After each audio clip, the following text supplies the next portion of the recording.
In a cell. I returned to Santa Clara in the fall to begin my third year in college.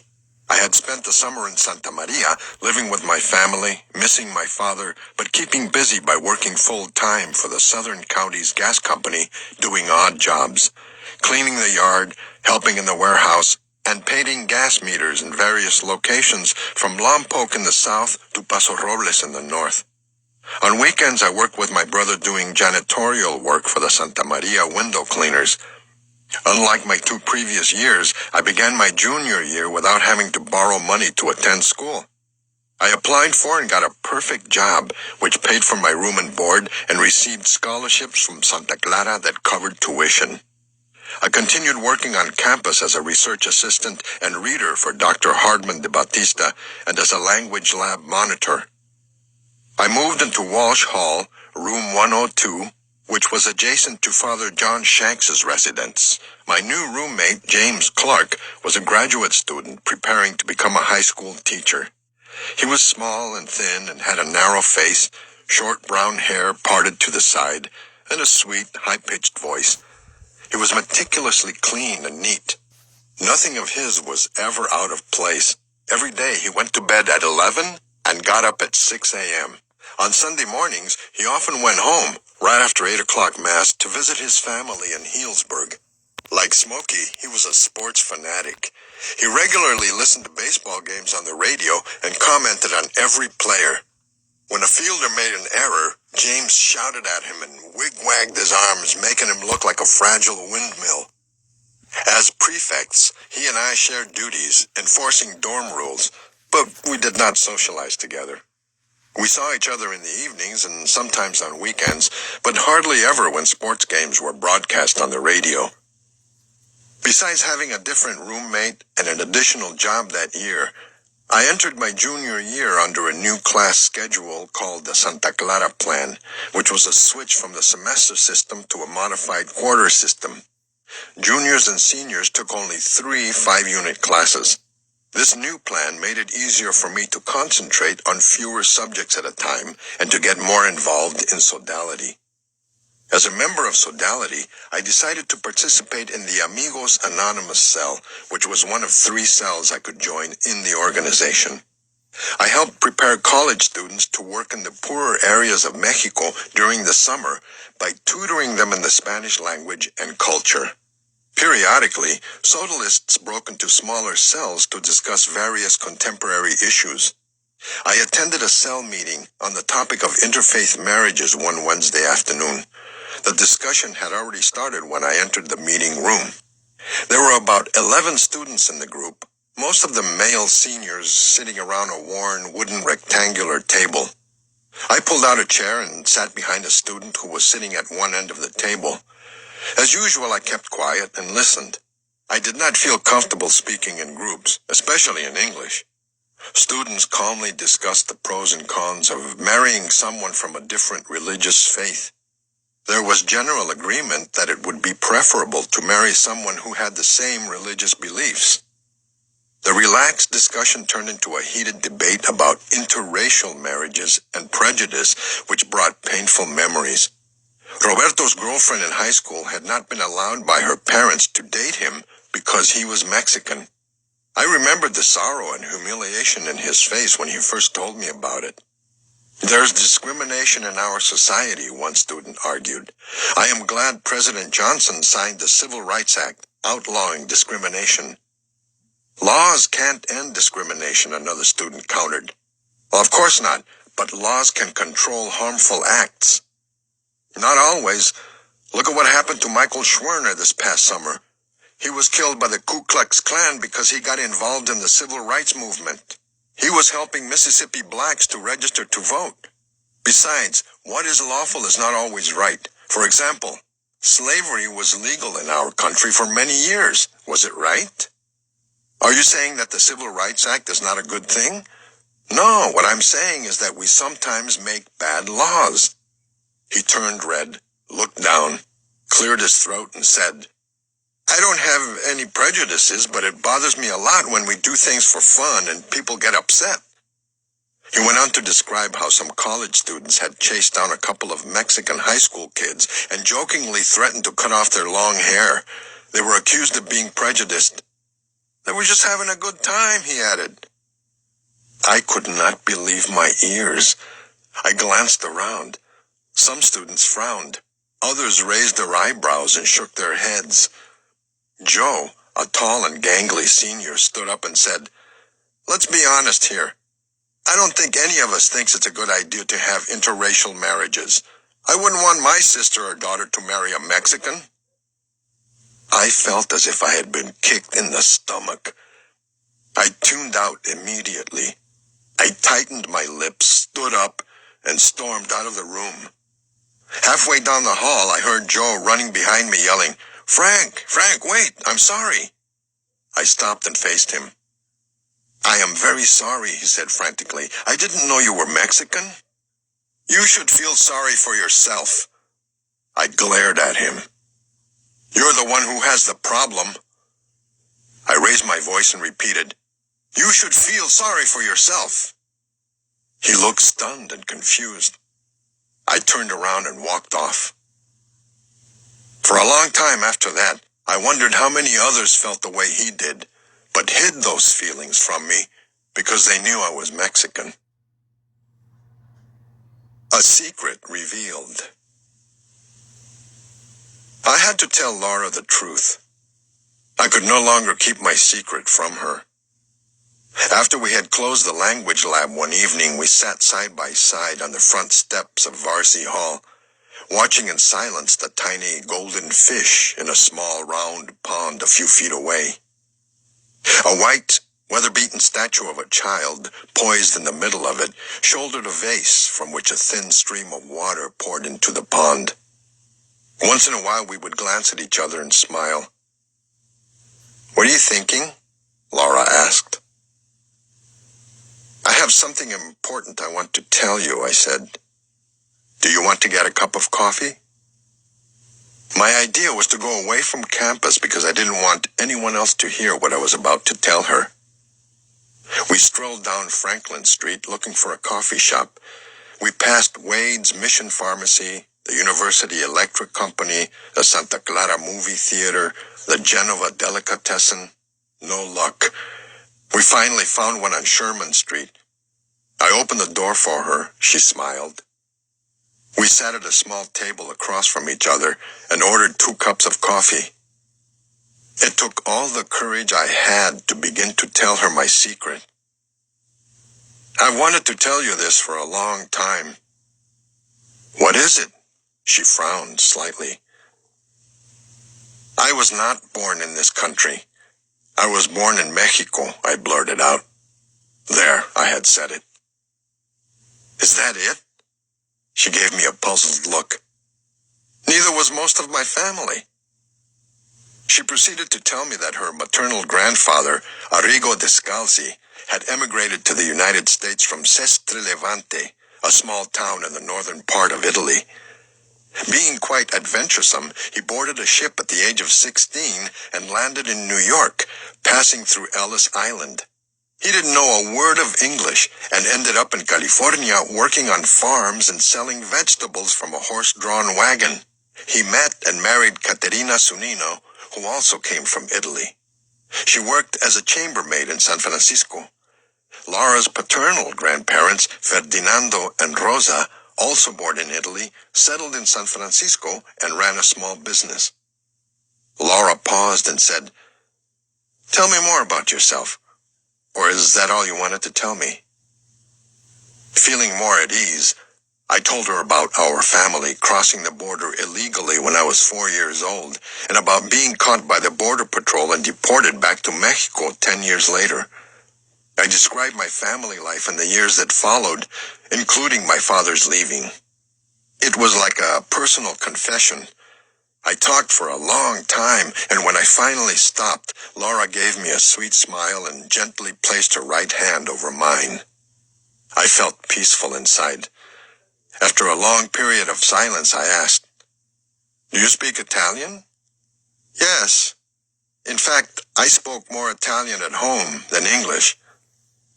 You see, my mother passed away when I was 9 years old. She died from multiple sclerosis. Laura paused.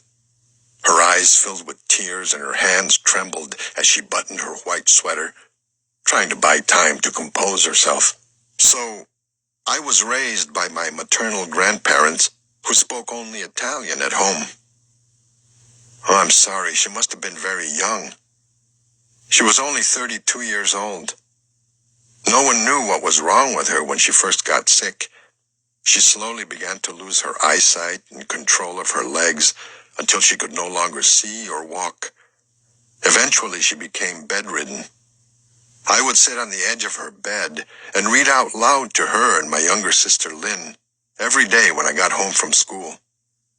We had no medical insurance, so my dad worked all day running the grocery store in Brisbane, the one I told you about, and in the evenings he played the accordion at nightclubs or on weekends at weddings to make ends meet. Poor Dad. His hair turned completely gray, and he lost a lot of weight. I felt so helpless. The waitress came by and interrupted her. More coffee? No, thank you. She looked startled. I'm sorry, I didn't mean to go on, she said when the waitress had left.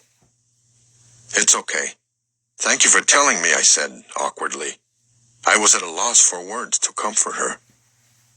She collected herself and added proudly, So I grew up speaking Italian at home. In fact, not only did we speak Italian, but we lived in an Italian neighborhood, shopped at Italian-owned businesses, and ate Italian food most of the time. I admired her feelings about her Italian heritage. I was proud of my heritage, too. What about your ancestors, she asked. I told her how my grandparents were poor peasants from Los Altos de Jalisco. My paternal grandfather, Hilario, was a small farmer who died in 1910 when my father was a few months old. For the first 11 years of his life, my father, who was the youngest of 16 children, was raised by my grandmother, Estefania, who was part Huichol Indian and very religious. He spent the next 4 years living here and there a few months at a time with his older brothers and sisters who were married. He never attended school, and by the time he was 15, he was on his own, working as a ranch hand in El Rancho Blanco. At the age of 27, he met and married my mother in Tlaquepaque. She was 16. My maternal grandfather, Salvador Hernandez, was an arriero, a mule driver. He married my grandmother, Concepcion Moreno, who was also devout. She helped him sell firewood. After exchanging a few more family stories, Laura and I left the coffee shop and headed back to the university. On the way, we passed by an old smoke shop. That looks like our store in Brisbane, she said. Let's go in. The place was small, dimly lit, and crowded. The shelves were jammed with cigar boxes of different sizes and shapes. Some had broken covers and faded labels. In the back corner of the room sat a pinball machine. Its blinking lights reflecting off the dark ceiling were the only cheerful spot in the store. Do you want to play a game, she said, pulling the lever and quickly releasing it. I reached into my pants pocket, pulled out a quarter, and put it into the slot machine. It's only a nickel a game, she said. Good, we'll play 5 games. She insisted I go first. Within seconds, I lost the first game. Sheepishly, I stepped aside, giving her room to take over. She released the first ball with such force that it shot forward, ringing bells and turning on multicolored lights. She swayed her shoulders and moved her arms and hands, trying to guide the ball to the top of the board. In perfect succession, 5 bells went off, and a number 10 in red flashed on the scoreboard. I've won 10 games. You're a pro. We continued playing, she winning and I losing. Neither of us thought of time or homework. We left the shop, determined to return to challenge the pinball machine, which we did whenever we went out together. It was perfect. Our friendship grew and our entertainment cost us only a nickel. An American citizen. Telling Laura my secret about being born in Mexico and not in Colton, California, finally lifted a heavy burden of guilt I had carried with me since childhood. Now I felt I had to confess it to Father John Shanks, too. As my spiritual advisor, he met with me periodically to discuss my progress as a member of Sodality. At one of our meetings, I told him my story. "I'm glad you told me. One should always tell the truth." His serious tone made me feel uncomfortable. "However, I understand why it has been difficult for you to be honest about where you were born. But you're here legally now, so try to get over it." He grinned slightly and lit up a cigarette. "But I've lied about it in all my school records, in my application for admission to Santa Clara, and in my application for financial aid from Santa Clara and the federal government." He stared wide-eyed at me for a few seconds, taking a deep puff. "There's no problem with Santa Clara, but I'm not sure about the federal loan." My heart fell to my stomach. Could I lose my scholarship? "You would have heard from the federal government by now if it were a problem," he said, noticing my anxiety. "Why don't you become an American citizen? It would simplify matters." Even though I was born in Mexico and was proud of being Mexican, I felt I was an American too. I had lived most of my life in the United States. It had become part of me. I'd like to, but I don't know how. Well, that's a task for both of us. We'll start by getting you an application form. A week later, Father Shanks handed me the petition for naturalization form and asked me to work on it. I read through the long document and was happy to find out that I qualified to apply for citizenship because I was an adult and had been living in the United States legally for 8 years. The minimum was 5. The application called for 2 witnesses from each of the places in which I had lived during the past 5 years. They had to be U.S. citizens and willing to give testimony in court under oath on my behalf. I asked Darlene Jimenez, Roberto's wife, and Eva Martinez, a family friend from Santa Maria. Both agreed. Father Shanks asked Brian Servatius and Ron Whitcanack, 2 students at Santa Clara, to be my witnesses. They knew me well. Brian was a senior president of Sodality and a prefect in McLaughlin Hall. Ron was a classmate of mine and co-director of the Sodality tutoring cell. I completed the application form writing down Tlaquepaque, Mexico for my place of birth. Writing down the truth felt strange but liberating. A few days later, after I had mailed the petition, I received a letter from the United States Department of Justice in San Francisco informing me that I had to go to their headquarters to take an examination. I had to prove that I could speak, read, and write English. On Friday, February 12th, I borrowed Tom Mulhart's Volvo and drove to the Immigration and Naturalization Building at 630 Sansom Street in San Francisco to take the test. I felt nervous but confident that I would pass. James Welsh, the court clerk, greeted me and informed me that he would be administering the exam. He was an elderly, short and balding, gray-haired man who wore a rumpled dark gray suit and bow tie. His cramped office had a glass window that looked onto a larger office. I sat at a small work table to the right of his paper-cluttered desk. Adjusting his wire-rimmed glasses, he asked me questions on U.S. history and the Constitution. In what year did the United States declare its independence? What are the 3 branches of government, and what is their function? How many articles of amendments to the Constitution are there? What is the 13th Amendment? I answered them all correctly. He then gave me a form with 2 sets of yes or no questions. I read through the first set and checked no to each question. Are you now, or have you ever, in the United States, or in any other place, been a member of, or in any other way connected or associated with, the Communist Party? Do you now, or have you ever advocated, taught, believed in, or knowingly supported or furthered the interests of communism? Have you borne any hereditary title, or have you been of any order of nobility in any foreign state? Do you owe any federal taxes? Have you ever been a patient in a mental institution, or have you ever been treated for a mental illness? The image of my father's gaunt face flashed in my mind as I read this last question.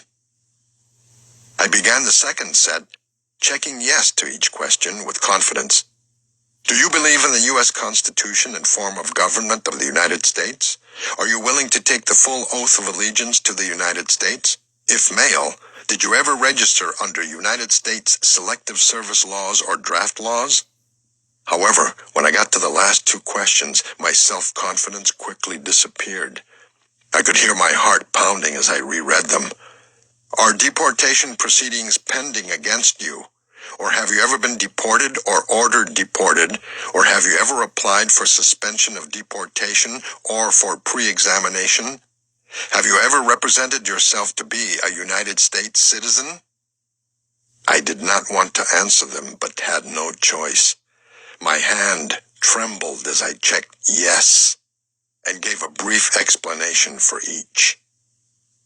After I completed the questionnaire, the clerk dictated a sentence to me. I like the American way of life. I wrote it down, hoping that he would not ask me to explain the American way of life. He picked up the questionnaire, glanced at it, and frowned. Excuse me, he said. I'll be right back. Through the window I could see him in the larger office, talking to a man who was dressed in a suit and tie. I guessed he was the supervisor. My mouth was dry, and I had a tight feeling in my chest. They're going to turn me down, I thought. When the clerk returned, I said a quick silent prayer. Your petition is complete, he said, closing the door behind him and placing the questionnaire on his desk. All the depositions are in, and you've passed the exam. Congratulations. I stood up and shook his hand. I was elated. You can expect to hear from us in about a month. As I was about to leave, I glanced down at the questionnaire and spotted a scribbled note in the margin next to the last two questions, but I could not make out what it said. He caught my eye and grinned. On April 2nd, I received a second letter from the United States Department of Justice. I nervously opened it and sat down at my desk to read.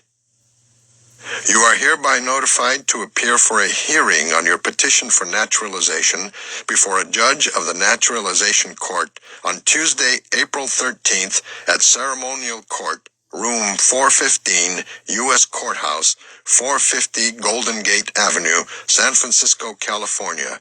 Please report promptly at 8:15 a.m. Certificates of naturalization will be mailed by the clerk of court within 5 days after your admission to citizenship.